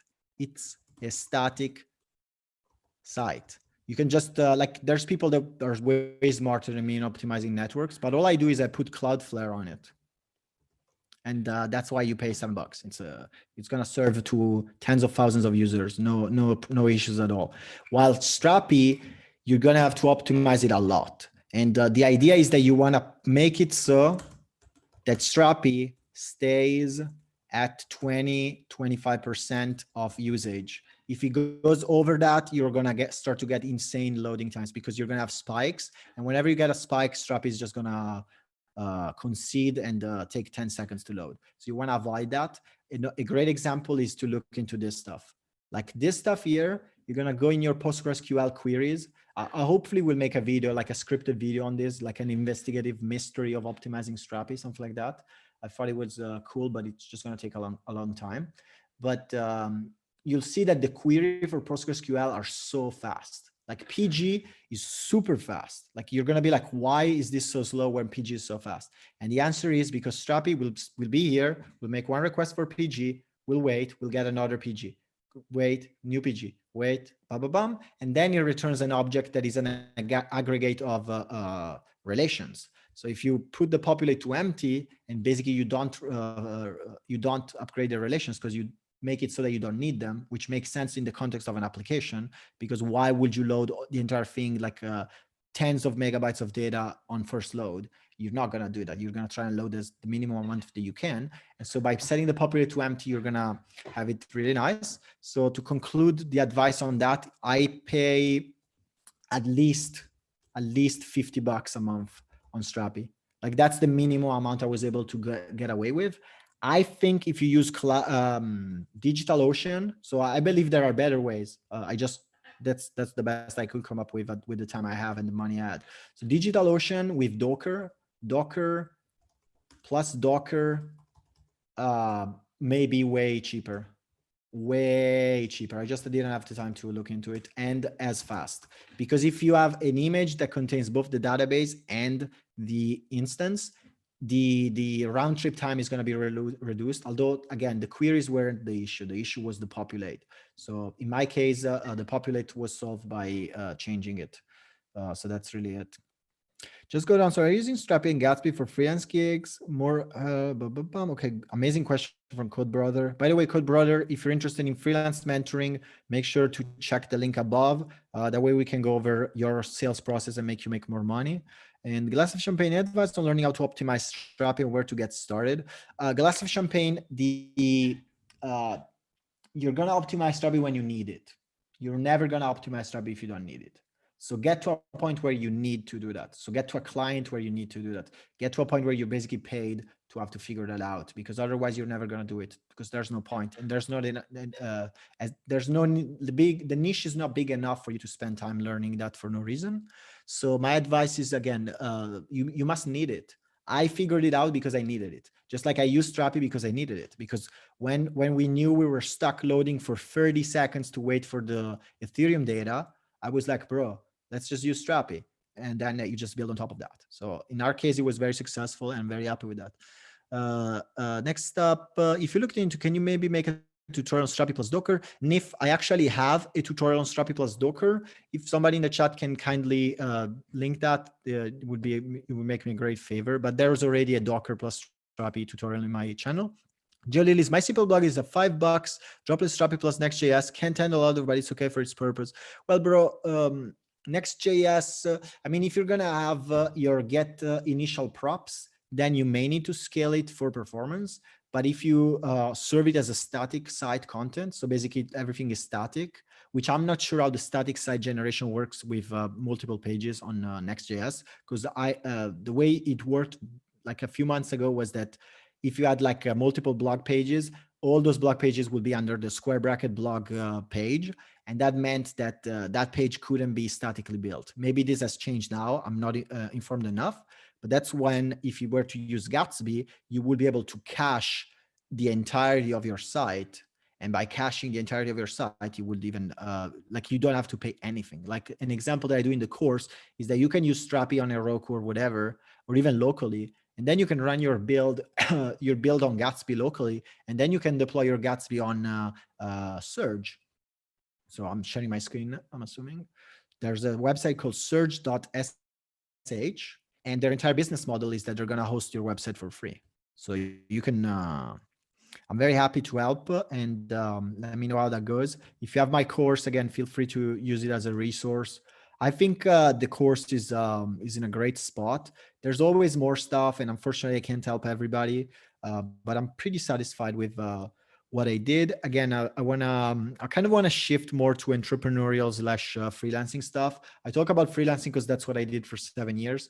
But my ideal client audience are entrepreneurs. So if you're entrepreneurs, I would love to work with you. So feel free to use the link in the chat or in the description to get join on a freelance mentoring application, so that we can see if it's going to be a win-win.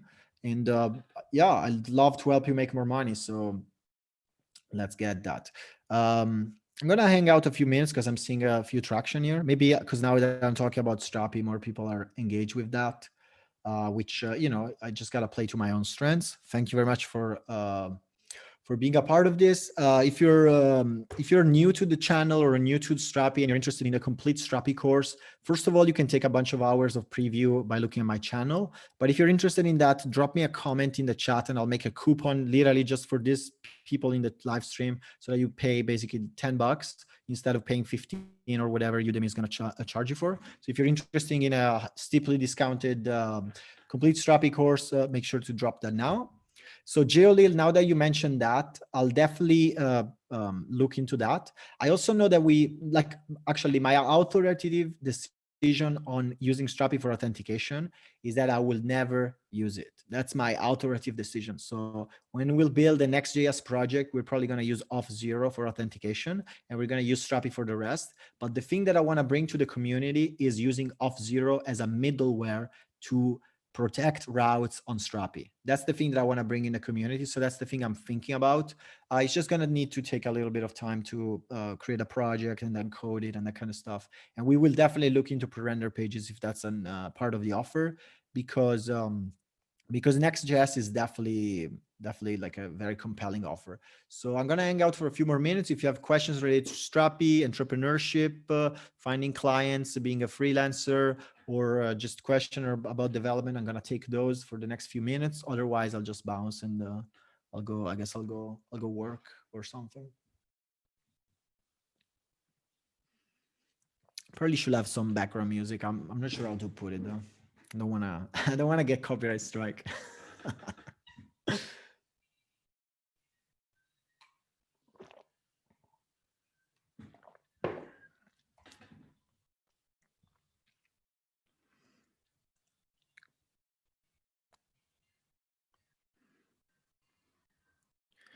Again, feel free to use the chat if you want to ask a question. I'm going to ask it. I'm going to answer it right now. Otherwise, I'm just going to bounce.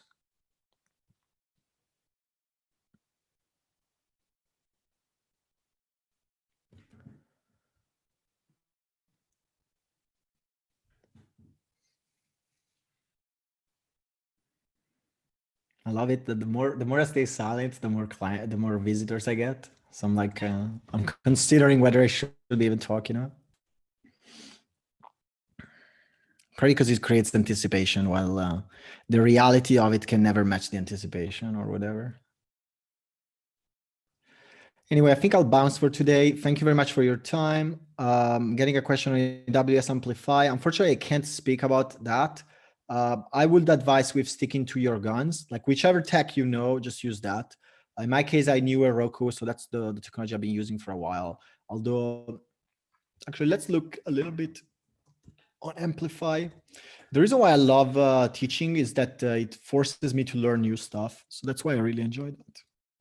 And that's why I also suggest when you're trying to learn skills. So going back to becoming a freelancer, it's like you don't know this until you do this. Just like I didn't know this until I did this. Like I'm doing the live stream right now, and now people are asking me questions. So now I know that Next.js, I believe that Next.js probably has maybe let's say a 20% of the Strapi audience that is interested in that, which is a chunk. It's a noticeable chunk. And then there's probably more people that are interested in Next.js by itself. So there's definitely a interest there. Maybe even more than Gatsby, because Gatsby feels more foreign. So looking at AWS Amplify, onboarding flows, AI ML. Okay, so basically it's like a competitor to, it feels like a competitor to Firebase. I guess a competitor to Strap as well. Authentication, data store, analytics, API. Yeah, it doesn't look like looks like a very convenient set of tools. So at that point, it's mostly about costs. My advice when you deal with this kind of stuff, just like with Firebase, is build something small. Because if you build your business on this, and then this scales and you're building like a SaaS model, you're going to be destroyed by monthly costs.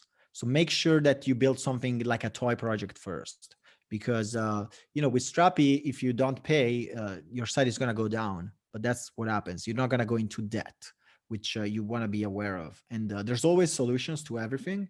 And necessity is the mother of all solutions. So if you need it, you're going to learn it. If you don't, you're not. So my advice is that it looks good, and I will probably use it if I could. Strapi seems. George C is asking. I missed your question then. Indeed, I'm not sure about going for Gatsby since Next.js doesn't have the GraphQL override. Well, like the thing about the GraphQL, because I was intimidated by GraphQL as well. And that's why my course doesn't really cover that too deeply, because I thought I wasn't an expert enough on it to make a section on it. But bro, like if you install Gatsby, like let's say you have no idea, and that's why how I did it in the course. Like let's say you have no idea what GraphQL is. The beauty of Gatsby is that you go on gatsbyjs.org, you're going to install it, and then you go on localhost 8000 ___ 8 GraphQL. Let's search for GraphQL. Boom. You go to GraphQL, and if you set up Strapi properly, which you can get the articles if you don't have my course, or you can follow my course, which is like the 1-hour blog project. So it's like a very straightforward. You're going to have this interface that is going to help you figure out how to load your data. So like, is there an overhead? Yeah, but is it a real overhead? Like it's a 20 minutes annoyance. It's not a real overhead, man.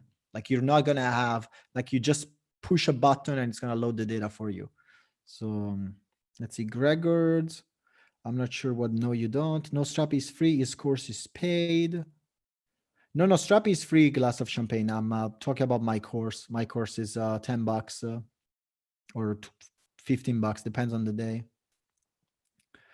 So Gregor C, I'm not sure what you were asking. I think I missed your question. Is Strapi has decent docs? Maybe. Yeah, I guess he never came up to do. This is junk hardly. Yeah, I guess it is what it is, man. I'm pretty sure there shouldn't be much challenge in running Strapi with PM2. I think there was a bunch of notes, PM2 Strapi, because at the end of the day, you had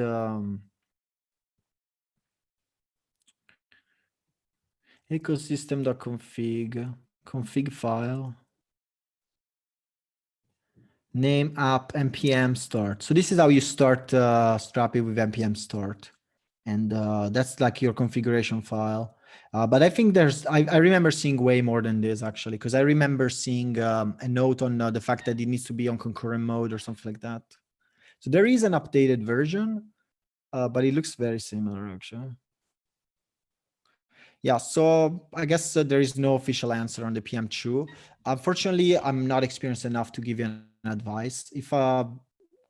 if I end up making a podcast with a few developers with which I work with, I'll ask you this question, because they will definitely be able to help you, but I can't honestly. So sorry about that. If there's anything else, I'd be very happy to have a chat as I finish my coffee. Otherwise, I guess I'll tell you why I ended up making this video. It's actually, I ended up working so much between my main work as a developer and as a consultant, and making content like cutting videos and stuff. They ended up hurting my left arm. So at this point, I have either tendonitis or I don't, I've like pain in my arm basically. So I guess it's a good segue to talk about work-life balance when you're, especially when you're freelancing, or when you're working as I guess as an entrepreneur, is that you basically have to proactively make a space for recovery and rest. And I've started, so at this point, I would say I worked for 7 years in a row, or I started 7 years ago. And the first 5 years, I basically never take a day off. Like I literally worked for 5 days, no, for 5 years, for 7 days. Like on Saturday, I will work just like I would work every other day. And then I will work on Sunday as well. And so to the point where, going to the lake with my friends was weird, because I'm like, oh, wow, I'm taking a day off. So, but eventually that stops working. So like there will be a point where your body just can't take it anymore. And what ends up happening actually is that if you start recovering proactively, such as, for example, eating more healthy, maybe taking some time off. For example, I don't work. I used to not work only on Saturday. Now I literally don't work it both on Saturday and Sunday. And the reason why I ended up hurting myself is because I skipped that for like 3 months. So I basically worked for 7 days in a row for 3 months, and that's how this happened. But again, this happens because your body is telling you that you have to slow down. And what you'll find though is that when you go through these periods of like intense hustle, intense work, and then you take a pause, is that the intense hustle gave you the actual skills. Like you are now sharper. You are now more effective. You are now smarter. Like your brain reacts better to pressure, reacts better to problem solving. You learn new skills. So like you're better, like you leveled up.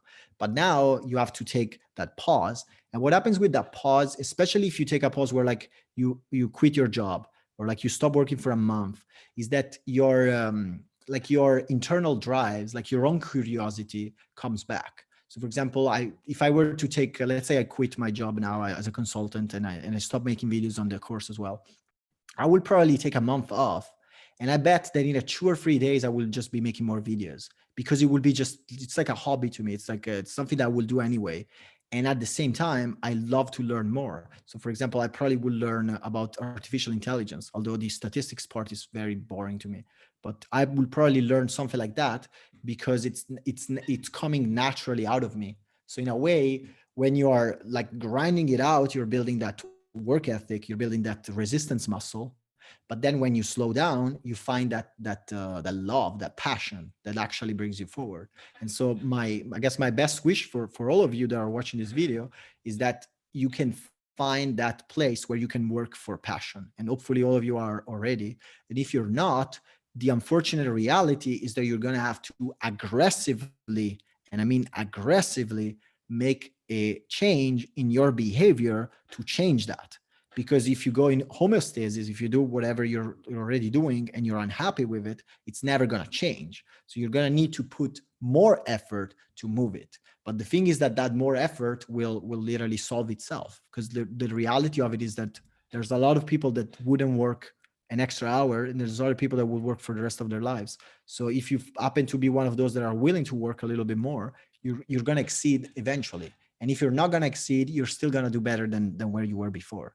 So I'm very optimistic on that, in the fact that any of us in this call can have a amazing opportunity, at least compared to where they were, yesterday or now. You can still change now. Literally take, like you want to land, let's say do you have to provision Node to use Strapi? So Code Brother, in my opinion, you don't have to be proficient to use it, but it's better if you are. Just like it's better if you know PHP when you code for WordPress. You don't have to. You can use the WordPress codex for everything because you can copy the loop and not even know that it's like the tabular setup for PHP. But you can get it to work just grinding it out. But it's gonna help you. So my advice is, I have a quick start, like a 20-minute quick start on Strapi. Take that and then do a 2 hours quick start on Express.js. My question to you, Code Brother, is can you code a CRUD application with Node.js? And maybe can you code a CRUD application with a database? If you can, then feel free to pass onwards and use Strapi. If you cannot, you will eventually have challenges that you would have solved if you took the time to learn about Node.js by itself. So in my experience, like I learned Node.js and I've used it for very small projects. And then I found Strapi and I built bigger projects with that. So it cut off a lot of time for me, but I still know Node.js. So if you ask me anything, I can build it in Node.js. It's just that it's going to take more time. Then we have a glass of champagne. As a freelancer, how many hours a week are you working? More money than if you're working normal. So I'm definitely making more money than if we're working a normal job, and I have more freedom. But the time that I'm working, I would estimate 60 hours a week. So I'm working 10 to 12 hours for 5 days a week. I used to work maybe 80 hours or more. That's how I got started, because you just work 10 hours a day for 7 days. I guess 70 hours, 75 hours, something like that. Like honest hours too, because like let's be real, like how many hours are you actually working? So like to actually work 10 hours takes 5 years. In 5 years from now, I'm not, I don't know how old are you, but like when I was 21, I could have stayed at the computer for 16 hours, but I would have worked 4 hours, because the other 4 hours I would play League of Legends and then chat with my friends and watch YouTube. So it's like you're at the computer for 16 hours, but you're not working. But then now I can stay for 10 hours without even listening to music and just work.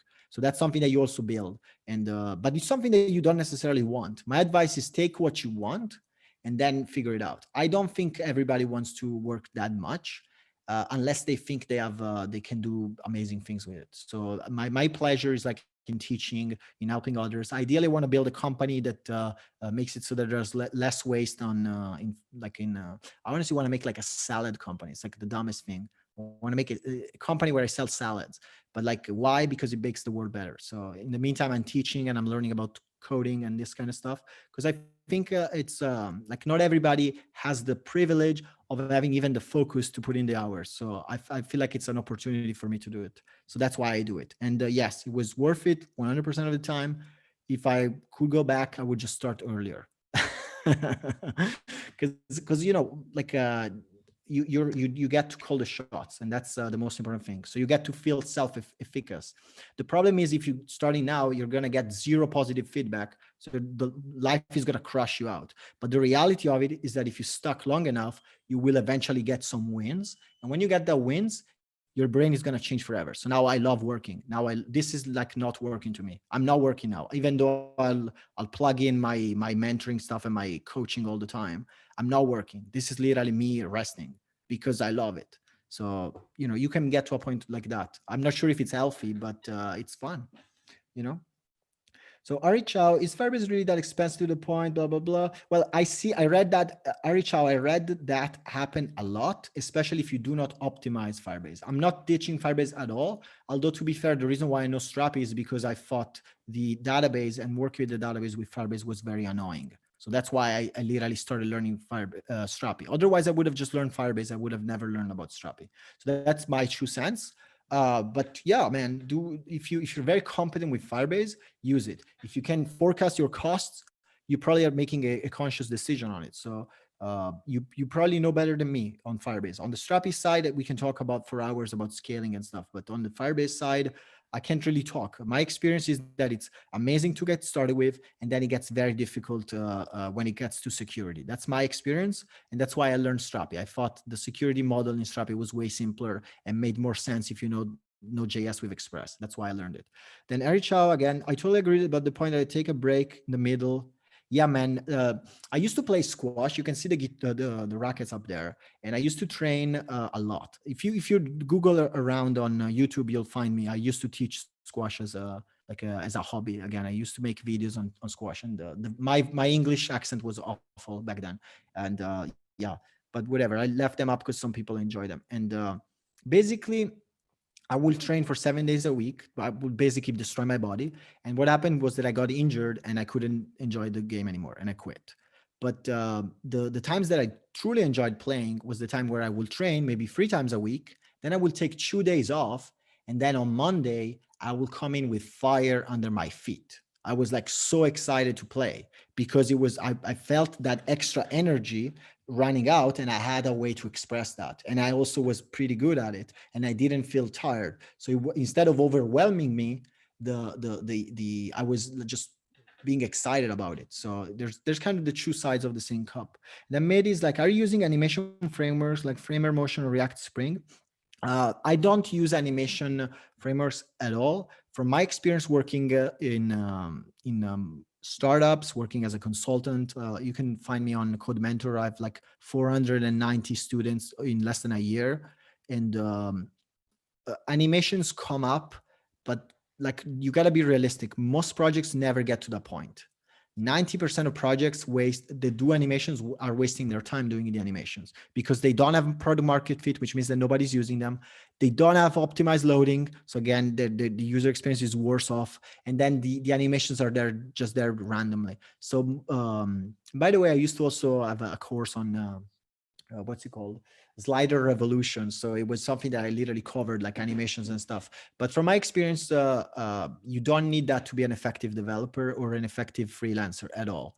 But if maybe you can carve out a niche out of it though, because to be fair, something I see a lot on Product Hunt. I'm not sure if you're familiar with Product Hunt, guys, but you have to. Like, you should sign up to Product Hunt and get an email a day because it's gonna give you an inspiration as to what's going on in the industry. Like, this is basically web apps that are being launched. So you definitely want to keep that in mind.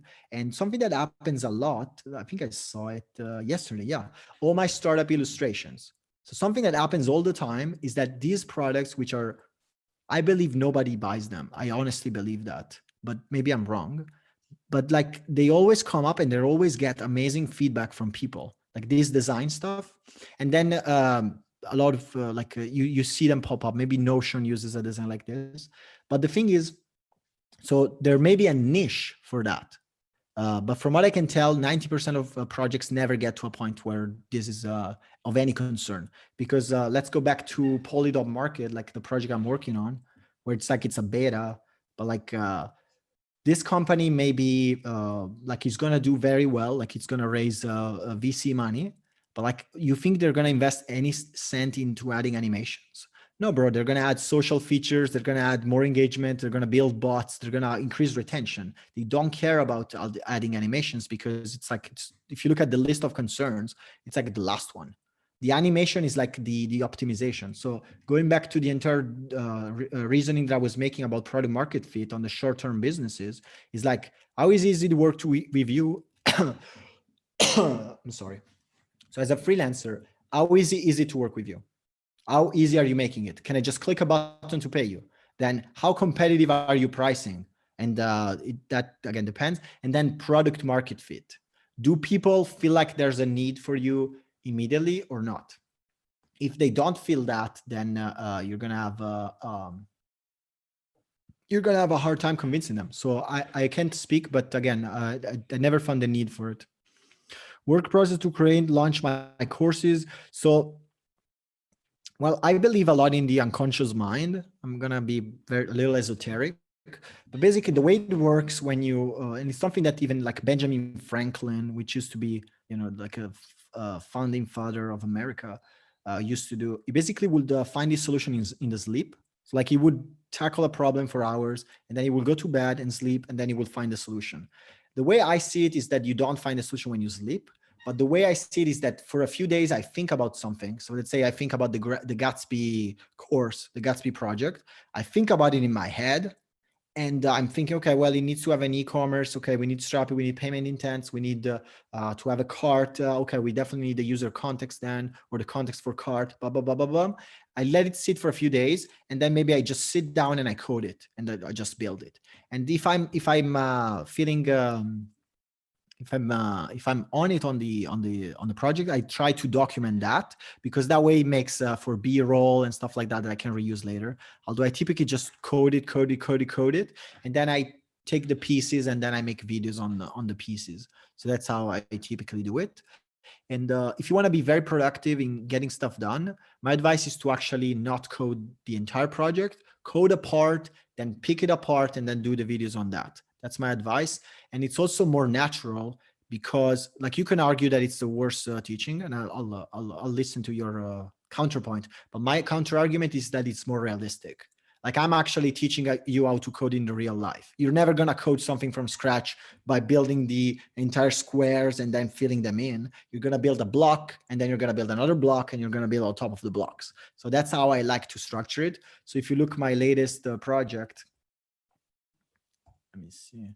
So by the way, if you search for Strapi course, you can find my course. You can preview a bunch of it on this channel, but I highly recommend it. I highly recommend checking it out. And at this point, I have this new section, which is the quick start, which is 1, 2, 9. So if you look at those, I basically did the entire code for one section, and then I recorded it. Then I did the code for one section, and then I recorded it. So that way I was able to do it in maybe 2 weeks instead of probably 2 months. It would take you 2 months if you script it from start to finish. Well, if you do it this way, you're going to be more productive, and it's going to be fairly natural. The problem is that if you make a big mistake at the end, you're going to have to delete the entire course. So there are drawbacks to that. Do you build the design, or do you prefer to utilize templates? Well, as a freelancer that is a software engineer, I will never design anything. Like, if you are in the requirement eliciting phase of working, so let's go back to the drawing board. Like, what happens when you land your client, right? So the first part is prospecting. If you're not talking to potential clients, you're wasting your time. Okay. Like, there's no point in you knowing anything unless you're talking to somebody, because if you're not going to talk to anybody, you're just wasting, you're deluding yourself. So that's the first part. The first part is just be ready to look like a fool to a lot of people. That's like the first step. The second step, though, is the requirement elicitation, because once you're talking to them, you have to figure out what they want. And this is called requirement elicitation. And this comes from the the software development process, because I took classes on it. Although I'm not a certified software development process guy at all, but apparently my connection is slowing down. Let me see if I'm still live. Connection lost. Hopefully I'm still live. Thank you, Guillermo, for supporting my work. I very much appreciate that. So Mehdi was asking me about the design. Basically, when you elicit your requirements, what you're gonna do is you're gonna say, do they know what they want? And this is where you have to be. This is where, again, you need to have that prospecting down, because if they don't know what they want, you're not gonna work with them. No, don't work with them. They're just gonna waste your time. They're just gonna stay on a call for hours and hours and hours trying to figure out if the technology you're offering, the solution you're offering, is good for them. If they don't know that you're good for them, then you don't know if they're good for you. So you don't have to waste time on that. The only thing you can do is to offer them to pay you to consult them. So you're like, well, you clearly don't know what you're building, and you have no idea. So why don't you pay me hourly so that I can build the requirement list for you? So that way we know what you're building. And then you can also, I'll build it so well that you can hire somebody else after. And this happens maybe on a 10% occasion. Most people will just bounce out because they were not serious clients anyway. So they're just going to bounce out. But that's something you do. And as part, if they do know what they want, then they're going to tell you. They tell you. But what happens when they tell you is that they either have a design, or you realize that they need a design. And so then either they have the design, or you make them do the design. And it's as simple as that. If they can't provide you with a design, then you're just, what are you going to do? Are you going to design it yourself? No, bro, you're not going to design it yourself, because you're a web developer. Like the only thing that I can build are like prototypes. I can't build something that looks good because it's not my expertise, but I can show you people that can. And if we work together, we're going to build something amazing. So it's literally realizing that you're part of a team. And in a way, you don't want to compromise. In a way, you don't want to compromise their value, because as a designer, they spent years crafting their sensibility in making stuff that looks good. And at the same time, you spent years being able to build that stuff. So you either find somebody that is going to have both, or most of the times they're not serious again, or maybe they're building a prototype. If they're building a prototype, you can use, in my case, I highly recommend Semantic UI React, or alternatively, you can use usual would be Material UI, which I personally think it's the most thorough. Like, it's a super amazing library. I just never resonated with it. I don't know why. Probably because I just use Semantic UI so much, so I'm so experienced with it, that I find the pain of changing. But Material UI is very thorough, very complete, absolutely fantastic library. So you probably want to check that out. And then you can always use React Strap or whatever. You can just use Bootstrap with classes, or you can just sort it out by yourself, or you can build your own UI kit. So that really depends on the requirements of the job. In this case, with Polymarket, we use a little bit of Material UI, but most of it was just custom coded with SCSS, nothing crazy. Very similar to how I teach it. And the reason why I teach it this way, by the way, where I use classes with underscores, is because I built projects that have 30,000 lines of CSS.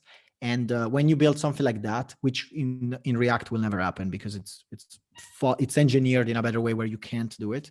But like, if you're gonna incur that risk, then by using SMACs, basically, which is sub modules and the components, you're basically separating everything into components, and so you're never going to have clashes in your classes. So it makes the entire process fairly straightforward. So again, you're never going to design the stuff. Okay, I'm going to see if there's like one last question, but at this point, my voice is just falling apart, so I'll probably take a break and I'll sign off. So if there's any quick question, please ask it now. Otherwise, if you're taking the course, you can use the Q&A. If you can take a second to put a like on this video, I would very much appreciate that. I'll see if the rest of the YouTube community resonates with some talks about freelancing, some talks about work. Maybe I'll do a next video on entrepreneurship, so I'll talk only about entrepreneurship. And let me know if you will be interested in seeing a few entrepreneurs on the channel as well. I have worked with amazing entrepreneurs that I have utmost respect of, and these people achieve amazing things. So you probably want to learn of them if you resonate with that. I'm trying to figure out if my audience will prefer working as a full-time job or as a hobbyist, or if they're doing freelancing, or if they're mostly entrepreneurials. Ideally, I want to work mostly with entrepreneurs. So that's where I'm going to be pointing my my content towards, because I just enjoy the life of entrepreneurship in general. But that said, I'll handle that. So again, I'll let a couple minutes to have more questions. I see one new question for Guillermo. I'm gonna answer that question. I'm gonna wait till 4:37. Any other question after that, I'm just gonna ignore, not because I hate you, but just because I have to go, honestly. And I can always answer in the comment if you drop it in the comments.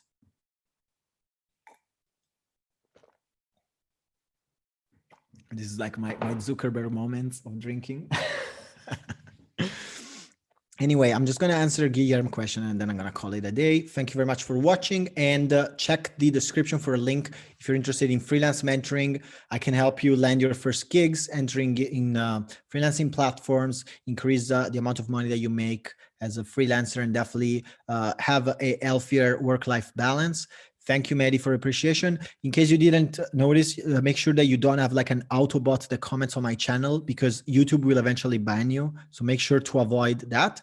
I enjoy very much your participation though, and I hope that you will be extremely successful in your endeavors. Now I'm going to answer Guillermo's question. How far is Strapi project before worrying about scaling? I actually have a few students that work in a multinational corporation. I honestly don't remember which one, because I just didn't pay attention. But this guy was using it for millions of visitors. Like, he had millions of visitors a month, and he had okay. Yeah, I'm saying that, Maddie, because I saw like a comment the second I released the premiere, like a premiere there was no video, so I thought that was a little weird. Maybe check your channel for security. I'm not sure if that's you or whatever, but yeah. I love you. I just don't want you to be banned for a dumb reason. So that said, Guillermo, I believe Strapi can scale to a ton. I think I showed you an example that is very important, and it's this populate parameter. if you remove this, so if you write it this way, which is the normal way, this will be your core controller for find. This query will on average take even half a second locally. On your local host, this query will take half a second. All right. The other one, if you do this query with the populate that says that there's no populate, so it means that it's going to fetch all the relations, you will actually be able to load this in 50 milliseconds. So you basically cut out 10 times the performance. So if you keep applying this stuff and then you use something I cover in my cheat sheet is the Cloudflare optimization, where you use page rules to optimize your cache. But the other advice will be you can look into Redis, for example, to improve it. Or then you can build custom controllers and custom services that are a little more complicated, that do a little weird stuff. Maybe they use a query, or maybe they keep running to keep stuff in memory to optimize. You will be able to scale this to as many users as you want. The only thing, I guess, the minimum cost will probably be a professional database, which if you use a Roku will cost you at least $50, and then a professional dyno, which will cost you at least $50. So I think with $100, you can scale to a lot of users. I'm not gonna tell you the exact number because I haven't seen it, but I've had. So I guess the most amount of concurrent user was something like 10,000. So around 10,000, you're not going to have any issue, especially if you cache your API responses. So as long as you're changing your API maybe once a day, you're not going to have those kind of issues. I'll make sure to document what I'm doing with Polygon Market in terms of optimization as we scale, because we actually refresh our cache every minute. So we literally have no cache, like we're cashless. So it's a little bit different with that. But as of now, literally changing these two lines, like I'll show you again, going from this, which is the default controller, which is a disaster, complete disaster, to this, that's all it took. From 10 seconds to a quarter of a second. So, you know, this is like the easy stuff. So you can probably optimize it even further, and you can do amazing stuff. So that said, if you enjoyed this live stream and you would like to support me, you can check out the complete Strapi course. There's a trader in the channel. There's links to it in every video, and you're going to get an amazing discount as well. I just dropped the full stack project, which is basically a 8-section. It's, if I'm not mistaken, it's over 4 hours, maybe even 5 hours. And it's a project in which you build, I'm pulling it up. You build a photo sharing application. You build a photo sharing application, and it literally shows you, so now it's even discounted. So make sure to check it now that it's discounted. You're going to build a photo sharing application, learning all aspects of Strapi while building and learning React.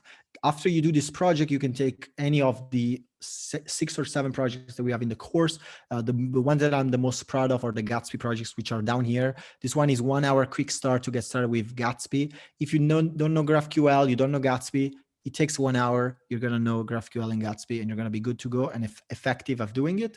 Obviously, to master it will take a lifetime, but you can get started in 1 hour. And if you want to build an actual e-commerce with Gatsby, which means that loads super fast, and then it process payment through Stripe, so it's the classic and professional setup to process payments, you can take the complete Strapi course on that. There's going to be a link in basically any other video beside this, or you can Google for the complete Strapi course or Strapi course. And if you're interested instead on working with me through private coaching on entrepreneurship, or in becoming a more effective freelancer, I have a link in the description and a link in the chat. Make sure to scroll up to check that out, so that way you can apply. And I look forward to working with you. I look forward to your success. And again, thank you very much for supporting me. If you have a second, please put a like so that YouTube is happy. The YouTube gods are going to show me around. I need to compete with Free Code Camp, so I need all the help that I can get. But you know, it was a blast talking with you guys. I very much appreciate your viewership, and make sure to check out the beginning of the video if you're interested in more advice on landing more clients and getting more of those. Again, thank you very much for your time. I'm going to sign off now, and I'll see you very shortly. Have a great one.